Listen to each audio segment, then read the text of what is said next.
You thought your job was done here today, didn't you? This is one of the coolest things that I've ever seen. It's called Mexican Crazy Lace Agate. Right. Is that right?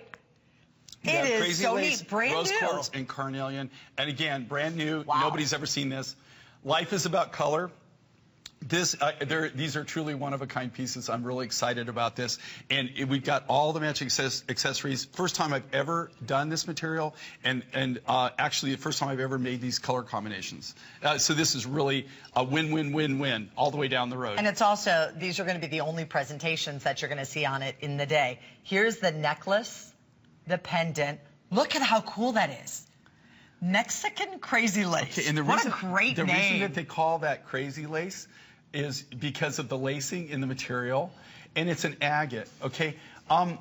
The funny thing, you know, that people don't realize how rare some of the agates are, and how expensive some of the agates are. Do you know that there's there's people that have spent their whole entire life studying and cataloging agates throughout the world. There's whole books written by authors on agates and jaspers. Agates, believe it or not, each agate is if you're an expert in agate, you can tell exactly what deposit it came from. Everyone has their own particular signature. There's a lot of the agates that are famous. I mean, literally, they're they're collected as like a semi-precious gemstone. They're extremely, extremely rare. And the cool thing, agates with me are a love-hate relationship, okay? And I love agates for this reason. I love the beautiful play of color. I love the coloration. I love all the different things that make them unusual. I hate the fact, and I love the fact also that they're so hard that they take the most amazing polish. Agates are so hard. The harder something is, as a general rule, the more it polishes up.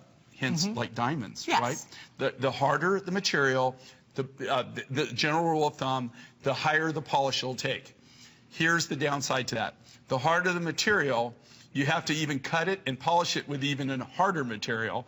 So it's very expensive. Like with this, you work with only diamond bits, diamond blades, everything has to be diamond.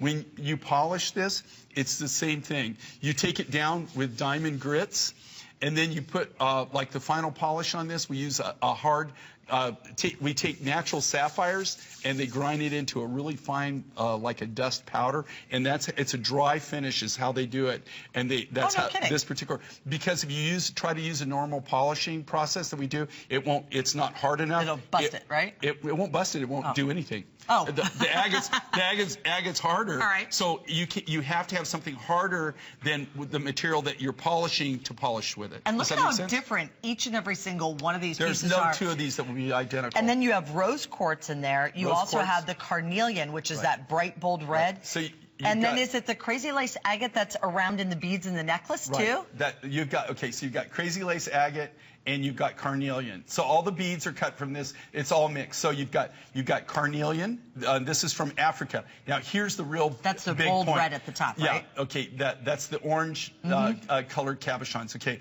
Here's the deal. It's real carnelian. A lot of the carnelian that people are showing, and you can do whatever, but here it's not carnelian. It's actually red agate. That's it's either natural red agate or it's been dyed. This is the real deal. It's real carnelian.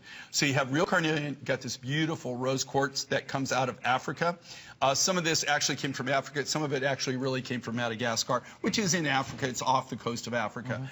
And then you've got this beautiful Mexican crazy lace with these incredible patterns. And that all comes out of one particular mine and one mine only in Mexico. And it's in the northern part of Mexico. It's where we get it. Here again, they mine this, believe it or not. Less than 100 of each piece. They mine this, and how we found it, it was a bowl. We bought a bowl in Mexico that was made of this, and then we went through this whole process to find out how we are going to find the mine in the rough, and we finally found somebody who could hook us up with a miner, and we were able to buy the material. I love that. I've never seen anything like this ever, and that's the cool part about owning